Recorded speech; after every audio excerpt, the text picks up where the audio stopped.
por allá por el año 97 tuve el privilegio de recibir en la sede de la Fundación Santillana para Iberoamérica al profesor Morán. En una conversación inolvidable percibí la dimensión del humanista, del filósofo, del antropólogo, del pensador profundo que hay en él. Era difícil seguirle la conversación. Yo me sentía confuso, patidifuso. Comprendí entonces por qué se dice que el ser humano es una galaxia, es una individualidad compleja y con multiplicidad interior. No es igual en todos los momentos de su existencia. No es el mismo cuando se enoja, o cuando ama, o cuando está en familia, o en la oficina. Somos seres múltiples en busca de unidad. Los fenómenos de desdoblamiento y triplicación de la personalidad, considerados como casos patológicos, representan la exasperación de algo normal. Somos susceptibles de cambios en el curso de los azares y de las circunstancias, y de cambios súbitos. Si nos damos cuenta de esa multiplicidad, si percibimos hasta qué punto es modificable, llegaremos a entender lo que Morán, citando a Hegel, dice cuando afirma que si llamamos criminal a alguien que ha cometido un crimen, lo reducimos y lo encerramos en un comportamiento que no resume el conjunto de sus rasgos de carácter. Reducir a alguien a su pasado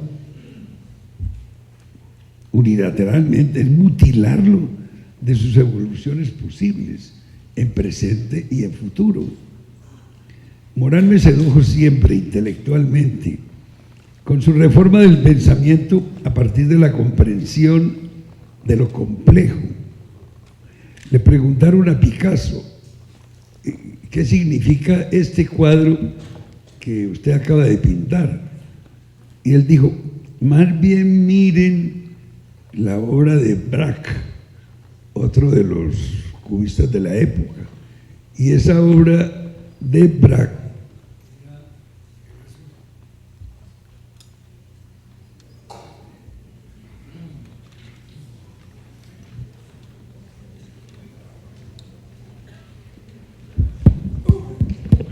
ya regresó. Sí. Y esa obra de Braque había consistido en que Braque tomó una botella y la tiró contra un muro y después pintó el muro y la botella rota. Entonces Picasso dijo, pues eso es mi obra, más o menos lo que hizo muchos años después Pollock, que tomó en los Estados Unidos con su mano de un tarro de pintura negra y lo tiró contra un lienzo. Y eso estableció una nueva dimensión en la pintura. Morán me sedujo siempre intelectualmente con su reforma del pensamiento a partir de la comprensión de lo complejo. Y por eso en aquella primera conversación no solo se exacerbó mi admiración con el pensador, sino que comenzó a fraguarse con él cómo se podía lanzar un verdadero proceso en Colombia que, más allá de un hecho episódico, pudiera despertar las aspiraciones y el sentimiento de solidaridad que está en potencia por allá adentro en las interioridades de todo ser humano. Pero fue en el año 2000 cuando tuvo lugar el primer Congreso Internacional de Pensamiento Complejo. Y para dar continuidad a ese esfuerzo, a ese estuario de pedagogía colectiva, nació la Corporación para el Desarrollo del Pensamiento Complejo, Complexus, institución sin ánimo de lucro que el profesor Morán predijo que se constituiría en un neobolivarianismo intelectual que iba a desarrollarse por toda la América Latina. Él viene ahora de Lima. La Corporación Complexus se propuso entonces crear herramientas para llevar a cabo una reorganización educativa y favorecer la contextualización de problemas que necesitan conocimientos diversos, utilizando principios de pensamiento y creando puentes entre la y las personas que influyen en forma permanente sobre la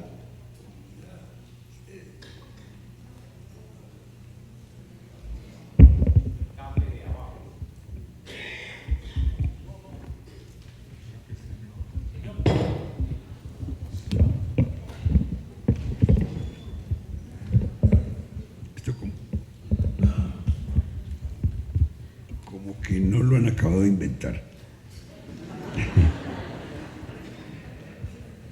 Nuestra propia contribución a tal paternidad no nos ofreció ninguna duda. El profesor Morán, Fernando Sabater, de España, y quien les habla, les aceptamos formar parte del alto patronato al magistrado Marco Elilla, a la exministra Lilian Suárez, al fallecido exministro Rodrigo Escobar y a otros intelectuales. Aquellas ideas que Morán sembró entre nosotros antes de que presidiera la Comisión de Sabios de Francia para la Educación del siglo XXI en 1998, y cuyos trabajos han iluminado muchas reformas educativas internacionales, han venido desarrollándose dentro de un proceso ininterrumpido por nuestro grupo, que considera que existen viejas nociones rescatables, pues han sido desintegradas en las ciencias humanas, y que esta tarea de articulación puede aclarar una ética de cohesión y de solidaridad en todos los órdenes.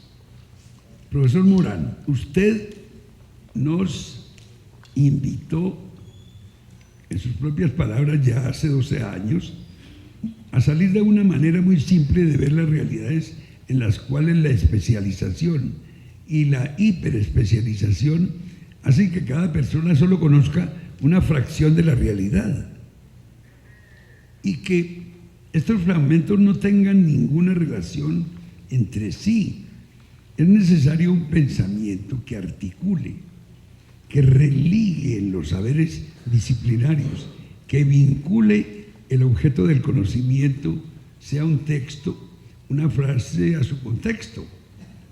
Si la ética no nos es dada, sino que hay que construirla, como usted lo destaca, al manifestar que lo que me interesa es buscar las fuentes de la ética, solo un pensamiento multidimensional y multidiferencial o referencial puede conducirnos a articular al individuo, la especie y la sociedad, tres términos que son interproductivos.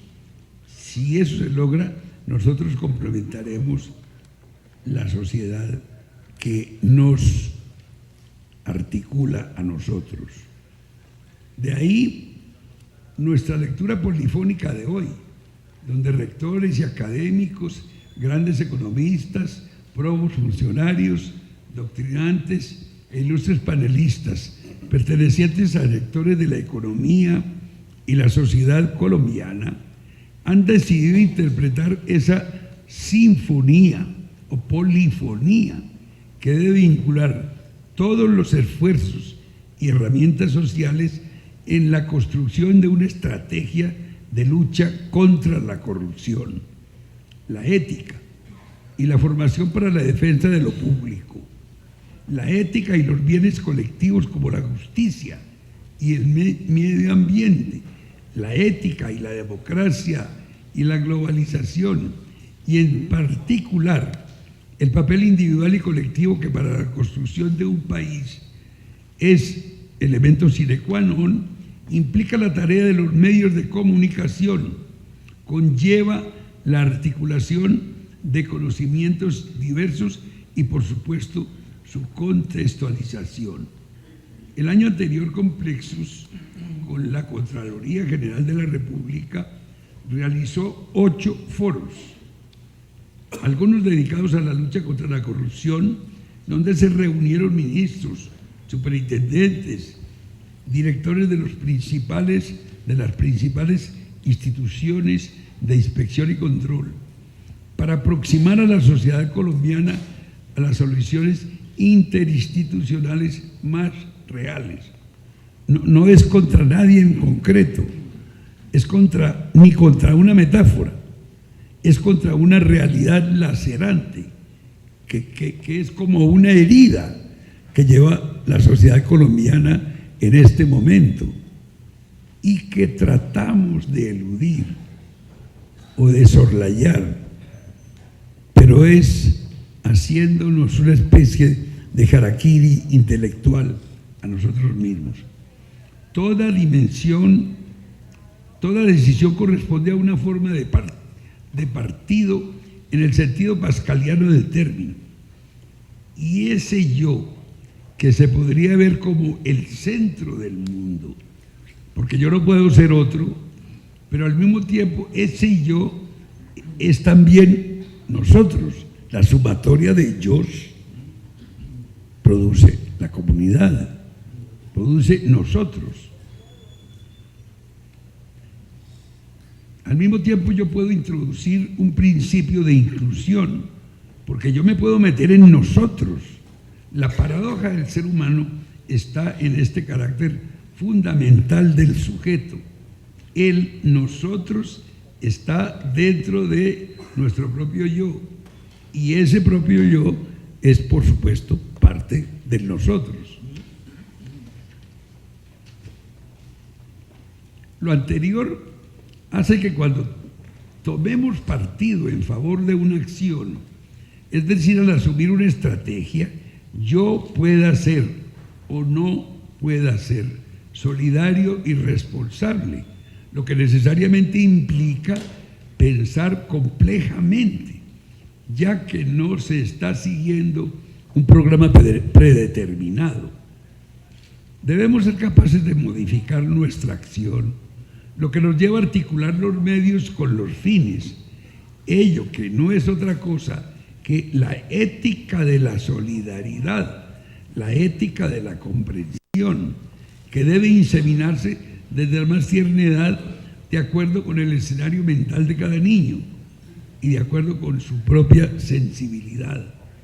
Así, la iniciación literaria, la poesía, la expresión gráfico-plástica, la iniciación musical, por ejemplo, son vías ético-estéticas que pueden apoyar y aportar a las reflexiones sobre aspectos más cotidianos en el desarrollo de la personalidad.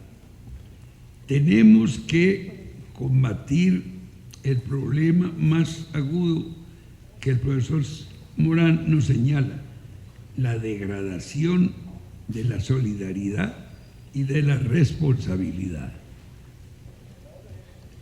Bienvenido, profesor Morán. Bienvenida a su reforma del pensamiento. Reciba toda la admiración y la amistad que desde hace muchos años le profesamos y que seguiremos profesándole por los años de los años.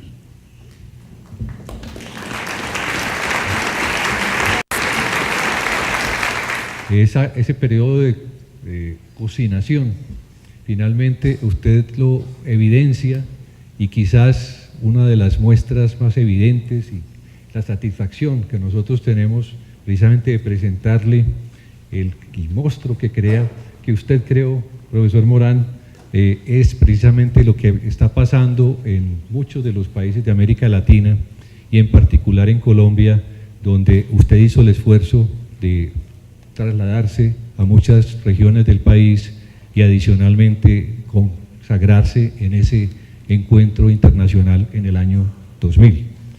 Eso es inolvidable. El exministro Oscar Iván Zuluaga se me va a referir al tema de la legitimidad y de la tolerancia, a la ética y cómo se crea confianza y credibilidad. Doctor Óscar Iván, muchas gracias por su